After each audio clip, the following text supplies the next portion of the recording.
Hello, welcome to this very special edition of the Pace Report. I'm Brian Pace, reporting live here at this year's 2023 Jersey City Jazz Festival here in Hart Exchange Place here in downtown Jersey City, New Jersey.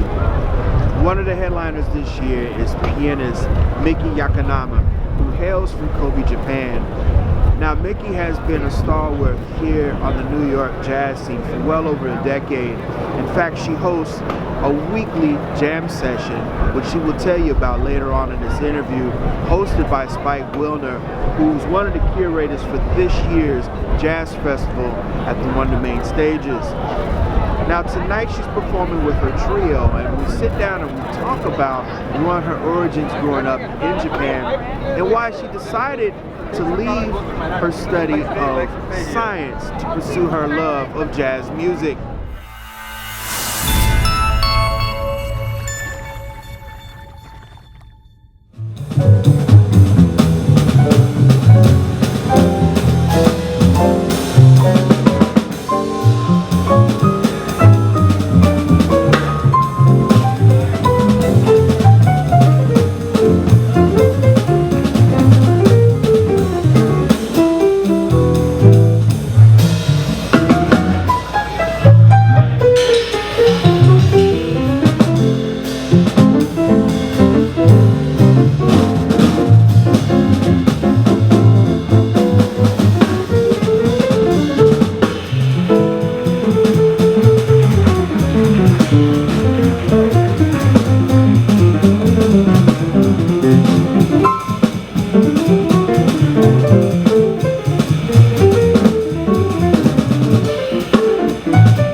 This is a very special jazz festival because Spike curated this particular stage, and you are kicking off the official Jersey City Jazz Festival. How do you feel? It's good. I hope so. It was good. It was really fun. That set was awesome. There's a lot of things about you that you have done in the last decade in New York City. Not only have you built a presence amongst the community and also your other fellow musicians, but also too, you have taken your music to a very different level. In fact, you have a new band that you introduced at the Jazz Gallery. Tell my viewers about that. Oh, at the gallery? Yes. Well, that was like a completely one specific project that I wanted to put together. That's called Origami. That I hope I would get to present that band again. That's very more. Well, people know me for like a more traditional jazz, Spangalang, like that's what people know me about. But I also like to play some free and more conceptual stuff. So like I wanted to present that music, very different band. So like it just, it's just a different thing. And this is all part of your whole growth of New York City, because Correct. you're around a lot of musicians that are in tune to music concepts that you're dealing with. Mm-hmm. Your trio, what is it like, one, being a female leading your own band, and two, being Asian, being from Japan? This has got to be very unique for you. Yeah, it's an interesting thing to think. Interesting thing to think that I am from Japan. I was born and raised, didn't know anyone when I moved here, just like, and I met some Japanese people, but I immediately cut off the contact because I wanted to be the most like baddest. In order to do that, I cannot be comfortable. Being comfortable is not good. That's not good. If you are comfortable in your circle, that you're doing something wrong, because you want to keep getting better, right? So I chose the circle of people that was like at smalls. Like people kick my ass all the time. Excuse my language, okay. But people kick my ass all the time, and just like they still do to this day. And that's why like I'm really thankful to be included in this like a showcase today. Just like, hey, I represent, not just only me, but also like the hang, the part of the community. It's very important for this.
How was the whole adapting to the United States, New York City? Because from my research on you, you studied science, so this Correct. is completely bipolar of what we're into this world called jazz. Yeah. How was it for you, the adjusting, the learning curve when you got here to New York? Yeah, that's hilarious, right? Well, I still love reading about science and stuff like that, but I majored like earth science, seismology, you know, earthquake, but vibration, music, it's the same shit, you know, excuse me, same thing. Watch out.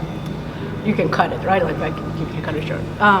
Anyway, so I was playing music as a hobby when I was doing the science because I didn't think music is a job. Didn't think so. And my parents still didn't believe that until like 2 years ago. Basically they started believing in what I do. But till then they were like, no, music, no, that's not a job. Even though I make my rent. It's a learning curve a lot, but like a lot of people supported me to grow and then be me. That's the best part of this job, being a musician, especially jazz musician. Like I get to be me, like fully me. Quirky me is good, you know? It's only allowed. So, yeah. You know what's interesting? You're from Kobe, Japan. Mm-hmm. But I do all my research. All my artists, I have to do that. But you detested Tokyo and just said, "I'm coming to the United States." Because most Japanese musicians, they go straight. They go into the hornet's nest, which is Tokyo. Yep. Why did you decide to not do that? Yeah, that's you were in the know because that's most like 99% of people from elsewhere from Tokyo would do, you know, like that's what they do. Like they move to Tokyo, that's the epicenter of culture, and a lot of people come and go, so like that's the place, like in New York, you know, but the Japanese version of. But I was like, I am playing jazz music, I want to do jazz music, and then why the heck am I in Japan? Like that's wrong. Even though we hear jazz everywhere, but the swing feel and this music culturally, historically, to understand that, you have to live in the States to understand the background of that. I never thought about that. It's Black American music, and I never thought about that when I was in Japan. Hell no, I didn't think about that because we don't have the concept at all. But the history, knowing the history and knowing the background, how it became this music and how the history moved this music forward was so much more important than be comfortable and maybe be able to work in Tokyo. Like that was not it, even like a second of thought for me, you know? That's interesting because there are some very important, famous female Japanese piano players, jazz piano players, and you're coming in a great line.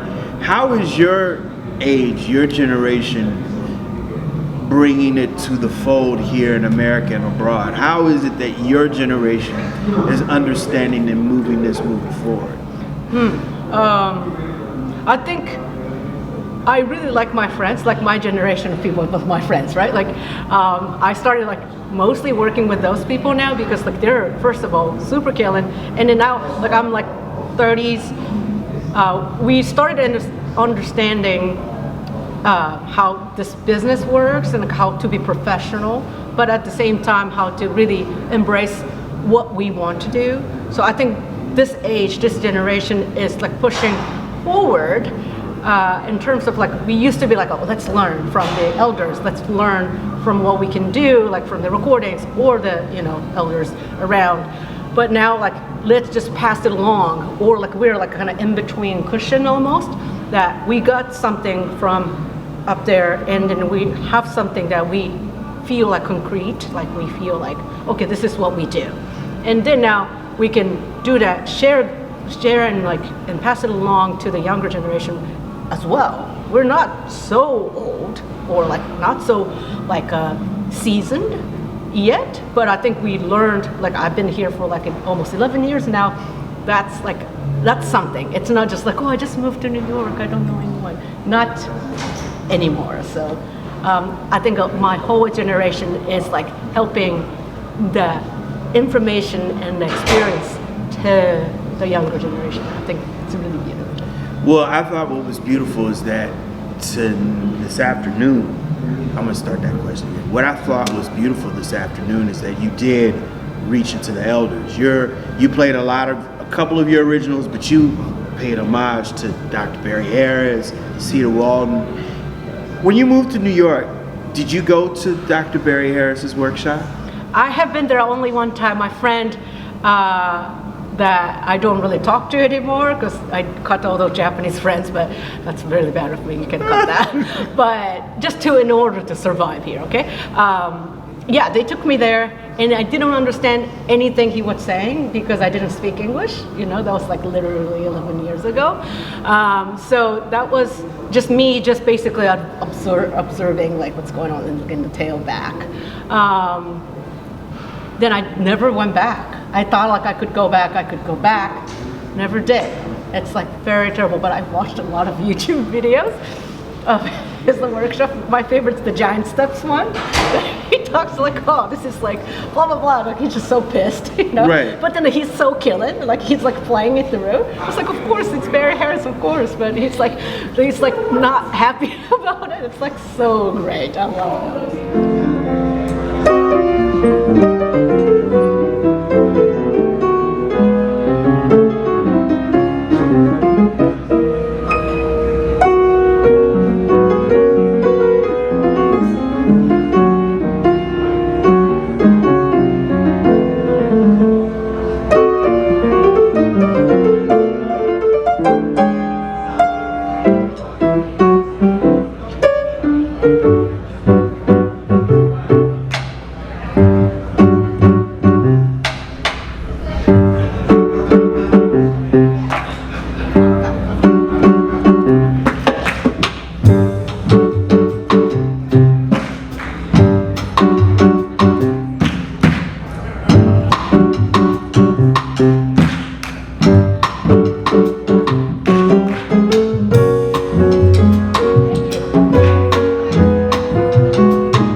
I noticed that you have a really large myriad of musical influences. Yes.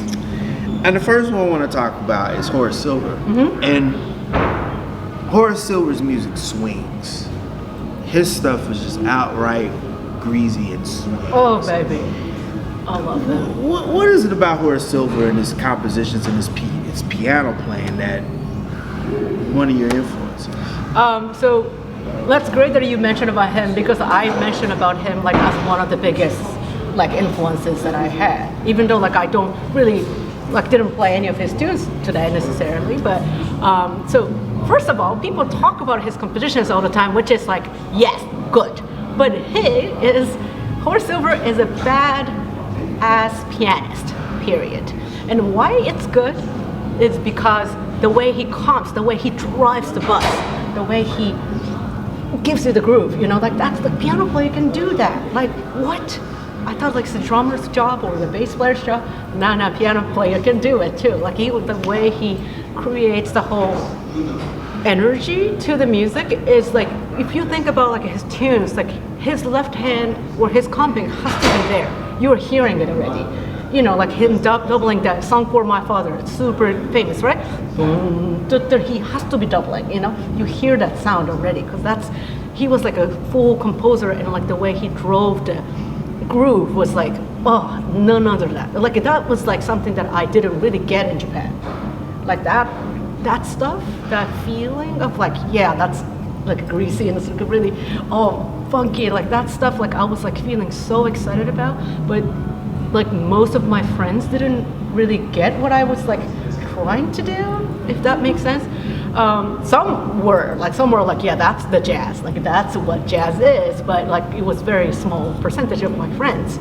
So coming to New York and like listening to the Living Cats doing that was like special. Like then like Horace Silver just like really took my whole head, just like exploded, you know. Yeah. Name the first jazz pianist that you saw in New York City when you moved here. First one was Gerald Clayton. My friend took me, or like the person I met took me there. But the most like I would actually like to talk about is Cedar Walton, because I went to, that was at the Dizzy's Club.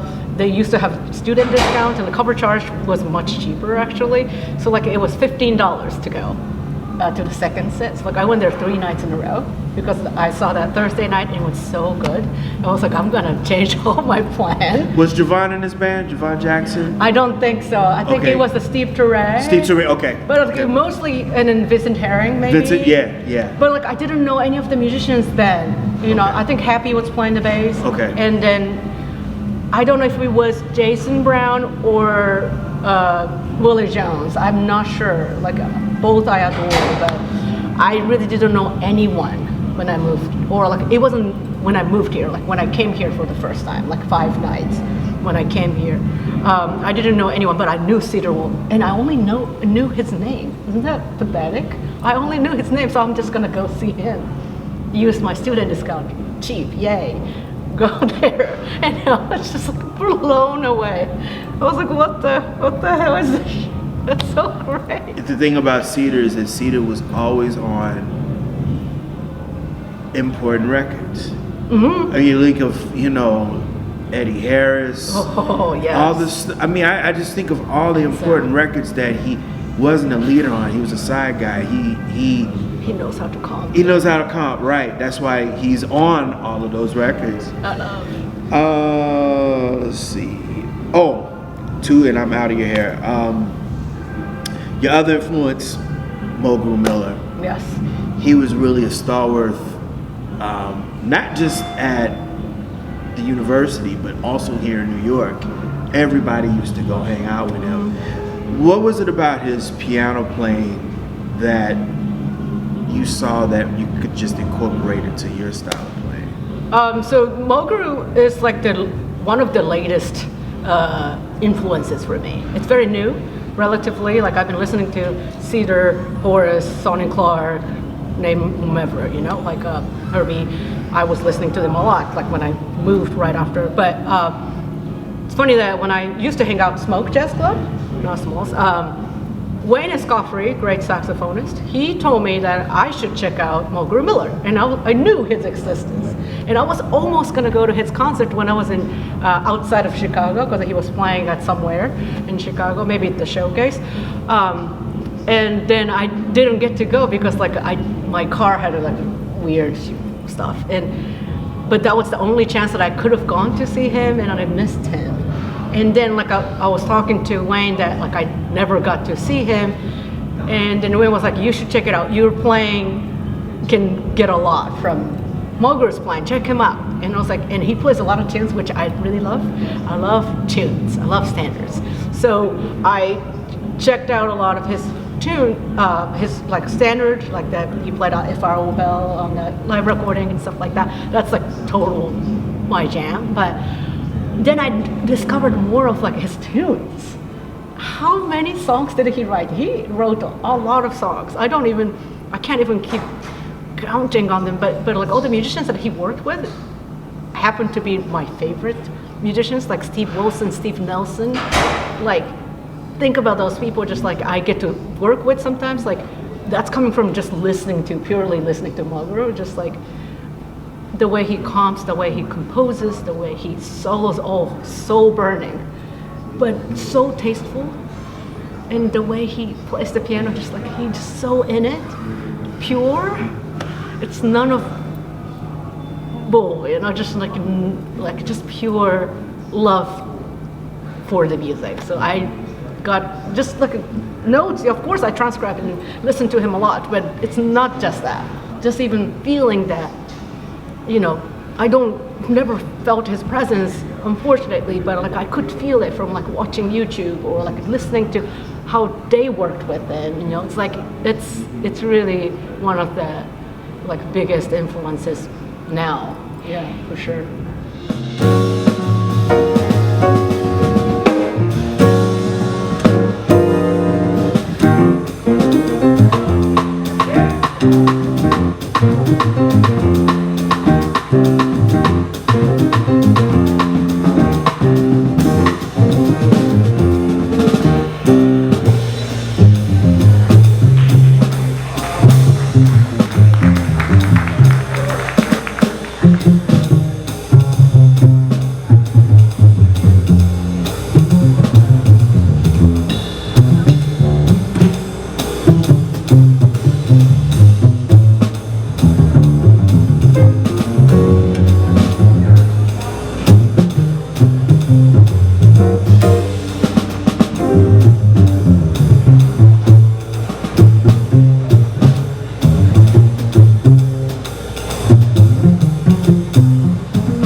You have a new record coming out September 8th. Yes. Tell my viewers about this new record.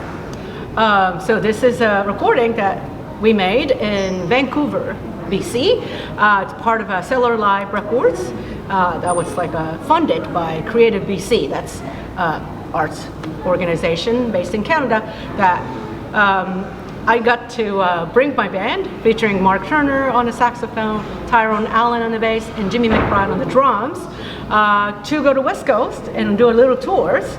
And then we went to the recording studio. So like I've never done this before. I always do the record first and then put it out and then do the tour, right?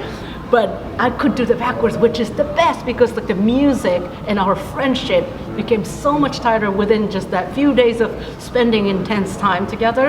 And I think you can hear like how much we're having a good time. You know, it's like, I'm not saying like my tunes are awesome or whatever, but you know, it's like playable. It's like, it's really fun. And also I wrote a couple tunes just thinking about Mark being on it, and just like, that's like Duke Ellington used to do. You know, Duke Ellington always wrote, even though it's a big band pieces, but he thought about Johnny Hodges playing this alto saxophone. You know, there has to be someone that he thinks like this person's going to play the melody. Therefore, the music has to be like that. So I tend to be like that nowadays. Like I thought about Jimmy and Tyrone exchanging their knowledge of, you know, rhythms and like vocabularies. Like I was thinking about that specific tune.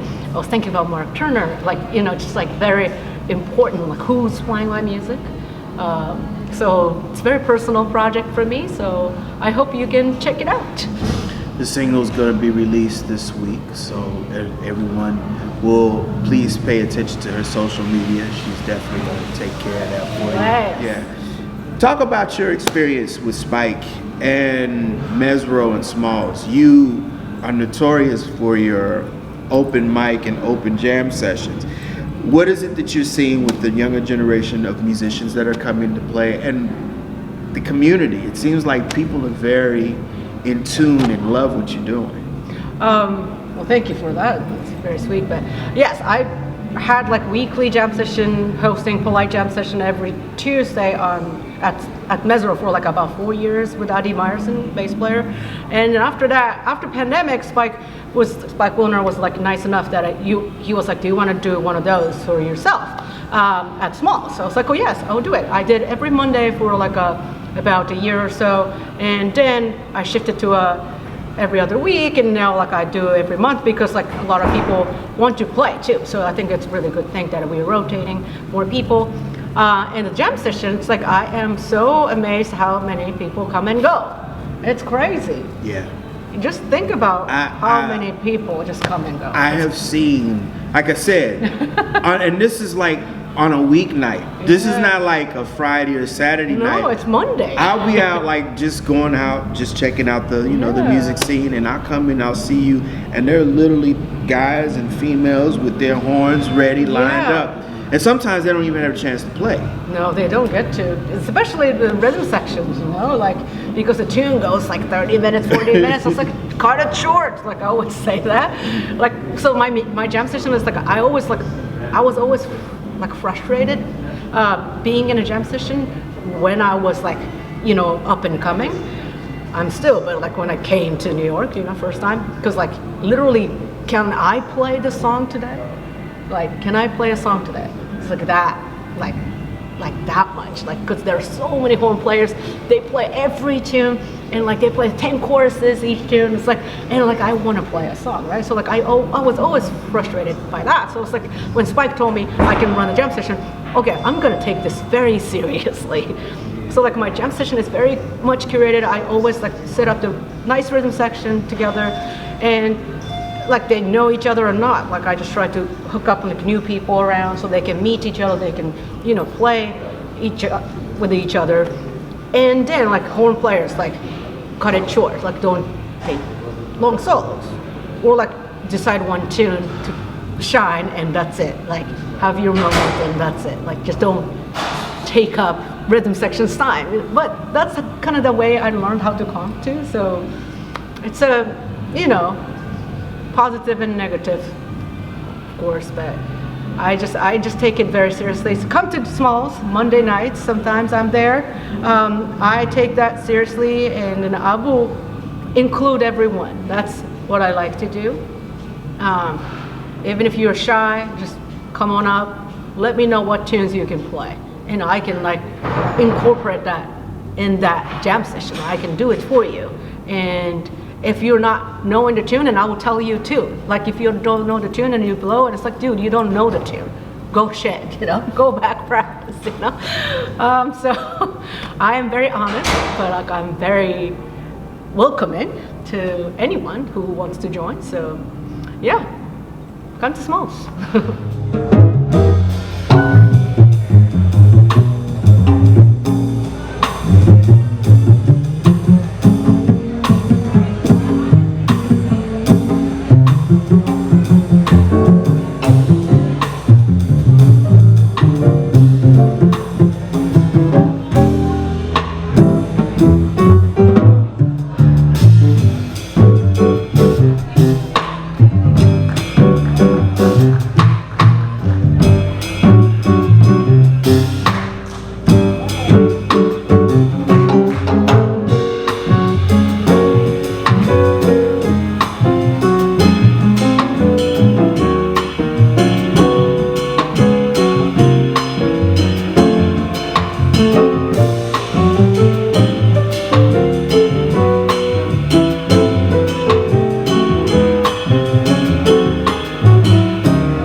What does jazz music mean to you?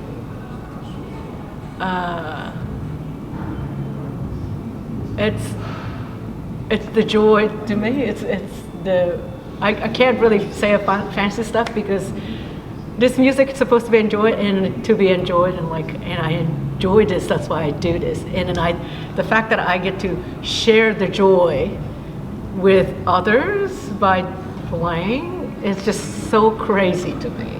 Isn't that crazy? Like, what if you're a doctor, but you like to cut up people's body, but you can't really share that with people, you can't really do that. But for what I love to do and what I get the most joy out of, and I get to share that with you, with others, it's the community, the joy, passing along, it's not a solo game, it's a team ball, team play or thing. That's what Victor Lewis used to always say at Smalls, when he announced.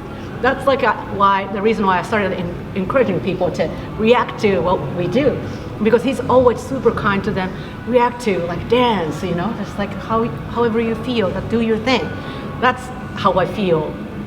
When he said it, I was like, oh, it clicked it. I was like, that's it. It's a joy to be able to share the joy. This is jazz to me. That'll do it again for another edition of the Pace Report, reporting live at this year's 2023 Jersey City Jazz Festival here in the heart of Exchange Plaza here in downtown Jersey City, New Jersey. I'd like to personally thank the talented Miki Yamanaka for her time.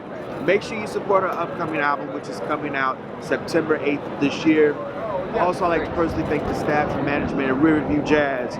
For more information on next year's Jazz Festival, please visit them online at riverviewjazz.org. As always, people, I can't stress this more than enough. Please like, share, subscribe, and leave comments on my videos here on YouTube and Vimeo, as well as follow me on social media by way of Instagram, Twitter, and Facebook. Until next time, remember, if it's in the groove, it'll make you move. Till next time, peace.